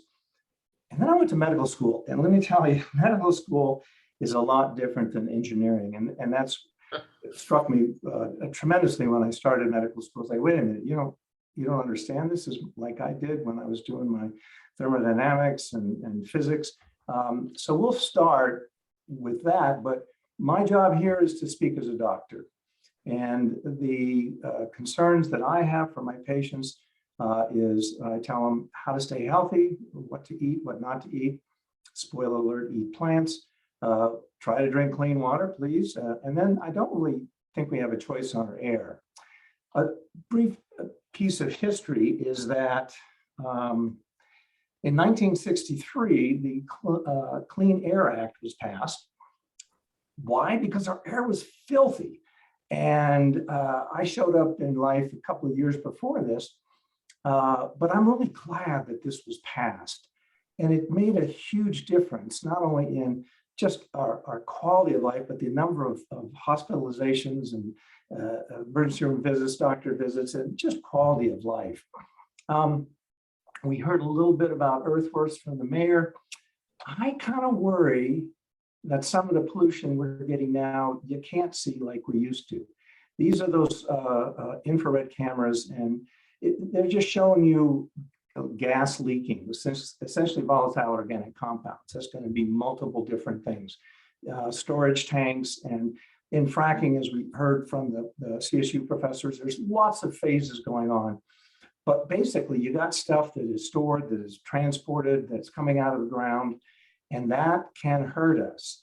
Why do we know that? Well, the American Lung Association has a website. You can go to it and find anywhere on there and get a report card. Guess what we have with ozone? We're F.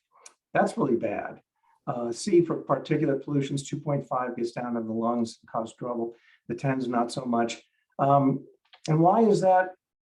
Why do we have an F? Well, kind of an interesting, the EPA does a weird way of 8-hour averages over 3 years. But you'll see on the bottom graph, it's a 3-year period with a vertical axis. And what I want you to focus on is the low black line in the circles. That's where safe ozone is based on the EPA requirements. The blue line is unsafe, and that's us. So we have not had a good period of time where it's our ozone is safe based on the EPA's guidance, all the way back to 1996. Ozone is a chemical that basically is very reactive. It strips electrons. If it gets down into your distal air spaces, it creates bronchoconstriction. That doesn't let air move too well. It creates inflammation, mucus production goes up, and then the inflammation is damaging. So yeah, it can make you cough and give you a scratchy throat, but it can really affect how you breathe. And it's not just for people that are sick with lung disease and heart disease. The inflammation I talked about, we have data from COVID that people near oil and gas have a higher infectious rate, and we know there's a problem there. It can certainly make those of us that are sick, sicker. And it's not just for the folks that are going to the emergency rooms because they can't breathe and getting admitted to the hospital, but all of us are affected by ozone. And you can look, there's websites that'll tell you the ozone levels. If it's high, I would advise not going outside and exercising because it could be dangerous to you. Why? I didn't say this, but in medicine, we have a thing called etiology unknown. What do we know about autoimmune disease? We don't really understand why it occurs. We can give you a diagnosis, give you a long name, we can give you treatment. But the etiology unknown is concerning. And there is some thought that ozone chronic exposure can actually lead to asthma development. Obviously, it can lead to death from respiratory causes, but it scares me that this is affecting even healthy people, potentially increasing risk for disease. Here's the non-attainment ozone 2007 front range. You see Denver, Boulder, Loveland's right down below Fort Collins. Sorry, I don't have that circled. But here's that same map juxtaposed with the COGCC's oil and gas activity. That looks to me like a measles outbreak that has coalesced into a violent red rash, but you can see 40,000 active and inactive wells across the Denver Basin. In Larimer County, little over 180, but in Weld, as we all found out, there's lots more, 23, 5,000 plus wells. And again, other things can create pollution and problems, but I don't think there's any doubt that oil and gas is part of that. So we talked about ozone. Again, you've got this stuff coming out of the ground, which we are bringing out of the ground. It's locked in the ground and it's coming up. And I forget which professor, I think it was Dr. Collett was talking about the flaring and venting. Not good. Flaring is when you burn it, venting is when you release it. But those pictures we showed you earlier with the infrared cameras, those are unintentional venting going on all the time. Hydrogen sulfide, Dr. Scott Denning gave a presentation. He was a geologist at a site and said, you know what, if you smell rotten eggs, you were told to run away, get your respiratory gear on, don't even help somebody because that's deadly and it can blow up. Not something really good to bring up to the surface. I'm not going to go into organic chemistry. I really like that, unlike some of my colleagues, but volatile organic compounds, once again, Dr. Sale talked about organic material from millions of years ago, breaking down into these carbon, hydrogen, oxygen structures. And here we have some of these that are coming up with the methane. Methane is in that as well. But here's the body, and guess what? We're organic as well. So I talked about the simple effects, dizziness, headache, skin irritation, but then I worry about, well, what's happening with, let me get my picture out of here, cancer, heart disease, respiratory, lung, liver. There's a growing and new body of evidence telling us this is a problem. And we know, and we heard from Dr. Collett studying benzene is very important because we know they cause cancer. Central nervous system. Well, I really don't want to mess with that. Depression, dizziness, liver, kidney damage, disease. Reproductive system, that's a real concern. When fetuses are going through their cellular divisions, you really don't want any endocrine disruption. And of course, it can accelerate, continue, or go into death. I'm going to pop these through because I don't have a lot of time, but I'll share a resource. But these are some peer-reviewed articles talking about congenital heart disease, the Environmental Health Project looking at symptoms. This is hematologic. This is lymphomas, leukemias that we're seeing in proximity. Again, location, location, location. The ozone is for all of us, but if you live near a well, it's very concerning. And it goes on and on. Actually, the article about driving you to drink, it really doesn't change too much. But heart attacks have been shown to be a problem. And I'll show you a recent study that just published. But here's where I want you to go if you really want the data. Now, this is 475 pages. How do you get this? PSR, not PSR Colorado, that's a separate website, but PSR. And if you just Google the compendium fracking, you'll be able to download this huge document.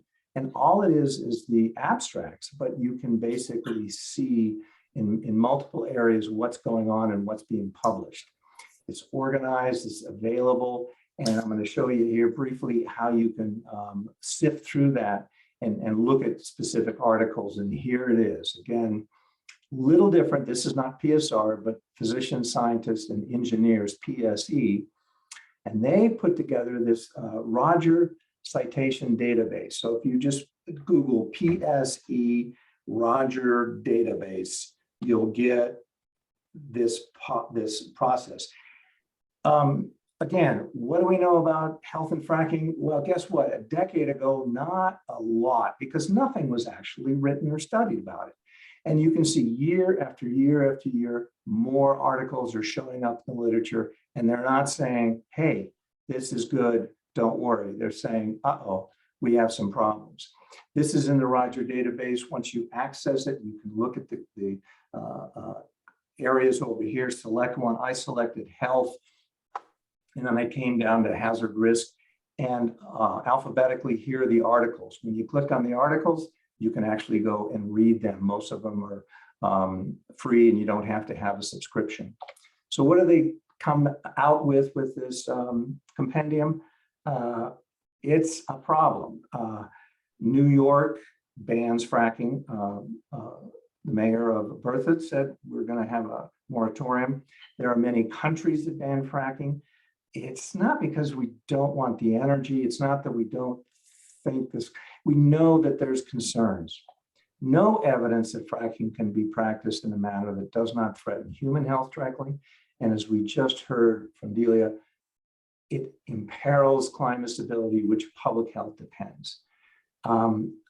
This compendium, this group of information is saying we need to stop. We need to stop burning fossil fuels. We need to move to a healthier energy system. And I do think it's critical. We don't have a lot of time. I don't have a lot of time. Here's the article I mentioned, published just this January 2022. Exposure to unconventional oil and gas development and all-cause mortality in Medicare beneficiaries, people like me. All-cause, cancer, heart attack, stroke, accident, everything. Big study, 15 million Medicare people living near these unconventional explorations for 15 years. And they looked at not only the proximity, but also downwind, which is critical. Which way is the wind blowing? And I'll tell you, it's kind of blowing from well to us. But in this article, we found evidence of statistically significant higher mortality risk associated with living in proximity to and downwind of unconventional oil and gas wells.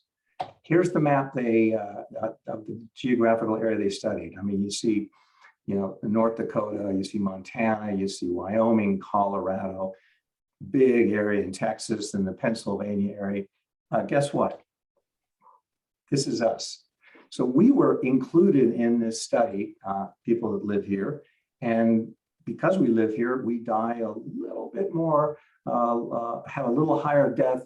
We're all going to die, don't get me wrong, but the all-cause mortality is like, well, maybe that's not a good thing. I wanted to touch on this. Delia did a little bit, but and when you frack a well, and wells can be fracked multiple times, but it uses enormous amounts of water. In this study, well, this is from Pennsylvania, 4.4 million gallons per well.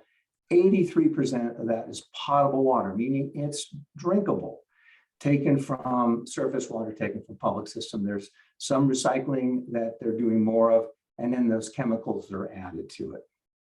What does that mean? 11,000 American families use what one well uses to frack. That's a lot of people, a lot of swimming pools. On the other side in Texas, this is the Promethean Basin.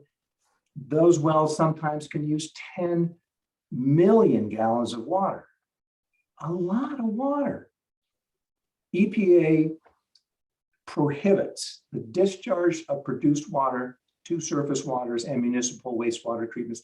There's one exception, which is kind of scary to me, but basically what we're saying is when this water that's drinkable and usable for human and animal and plant goes down in the wells, when it comes back out, you really don't want to do it. Most of it is going back into older wells and they just leave it there. And well, maybe that can hold it there, but I'm concerned that there is a potential for disposal. But the bottom line is we're losing all this water. 3,400 billion liters of produced water each year from the US oil and gas industry. And the US Environmental Protection Agency predicts the volumes of water is only going to go up.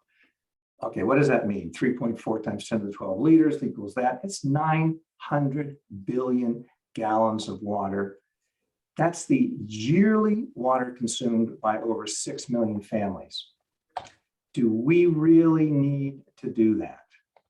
So in my summary, I'm concerned because medicine is not as precise as engineering and mathematics. I practice medicine. I don't want somebody to build a bridge when they're practicing. So I'm concerned that with these organic compounds that are being brought out of the ground, they're down there for kind of for a reason, but essentially they have an effect on us, especially the fetal system, the pregnant women, endocrine disrupting chemicals, very concerning to me. Last thing, precautionary principle. I think this is absolutely necessary, but I told you there's overwhelming evidence, more and more showing that we think this is really bad and we need to move away from it. I thank you for your time and good luck with processing this. Back to the League of Women Voters. Thank all of you. I think you can probably figure out why we put Dr. Carroll last. Thank all of you for participating. I knew that this was a complicated and important issue. I had no idea to what extent that was the case. And this conversation is not done. We have a lot more to learn and to do. Jane? I would just like to add my thank you to you all. Wow. Thank you for bringing your knowledge as well as your passion to this topic of the effects of fracking on Loveland and the surrounding community. It's a lot to absorb, and I look forward to reviewing the recording. Give us a couple of days to get it edited and onto our website. And you can Google us to find us, or it's at lwv-larimercounty.org. And you'll see a lot of our work that we do in other areas there, but this raises us to the top level of concern and interest, and we are so appreciative of the enlightenment and that you brought to this. Look forward to hearing more from you and stay in touch. Thank you so much.